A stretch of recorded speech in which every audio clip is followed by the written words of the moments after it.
முன்னாள் ஜனாதிபதியின் மனைவி ஷிராந்தி ராஜபக்ச வாக்குமூலம் அளிப்பதற்காக பாரிய ஊழல் மோசடி தொடர்பில் விசாரணை மேற்கொள்ளும் ஜனாதிபதி ஆணைக்குழு முன்னிலையில் இன்று ஆஜரானார்.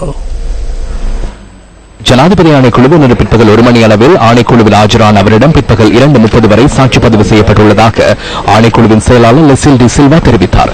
கடந்த அரசாங்கத்தின் போது ஊடக ஆலோசகராக செயல்பட்ட ஒருவருக்கு காத்துட்டுவ பிரதேசத்தில் உள்ள 55 லட்சம் ரூபாய் பெறுமதியான வீடொன்றை 5 லட்சம் ரூபாவுக்கு பெற்றுக் கொடுத்தமை தொடர்பில் முன்னாள் ஜனாதிபதியின் மனைவிடம் வாக்குமூலம் பதிவு செய்யப்பட்டதாகவும் ஆணைக்குழுவின் செயலாளர் குறிப்பிட்டார். குறைந்த மதிப்பீட்டில் வீடொன்று பெற்றுக் கொடுக்கப்பட்டுள்ளதாக தேசிய வீடமைப்பு அதிகார சபையினால் ஷிராந்தி ராஜபக்ச மீது பாரிய ஊழல் மோசடி தொடர்பில் விசாரணை மேற்கொள்ளும் ஜனாதிபதி ஆணைக்குழுவில் முறைப்பாடு செய்யப்பட்டிருந்தமை குறிப்பிடத்தக்கது.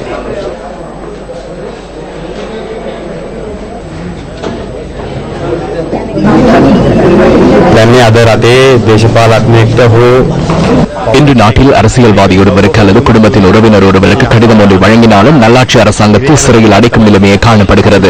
நாட்டு மக்களின் பிரச்சனைகளை தீர்ப்பதற்கு இந்த அரசாங்கம் தலையிடுவதில்லை. இன்று நீர்கொழும்பில் மீனவர்கள் ஆர்ப்பாட்டம் ஒன்றில் ஈடுபடுகின்றனர். தடை செய்யப்பட்டிருந்த சட்டவிரோத உபகரணங்களுக்கு அனுமதி வழங்கியுள்ளனர். மஹிந்த ராஜபக்சவின் மனைவி வறியவர் ஒருவருக்கு வீடொன்றை பெற்றுக் கொள்வதற்கு கடிதம் ஒன்றை வழங்கியமே தற்போது இந்த அரசாங்கத்திற்குள்ள பாரிய பிரச்சனையாகும்.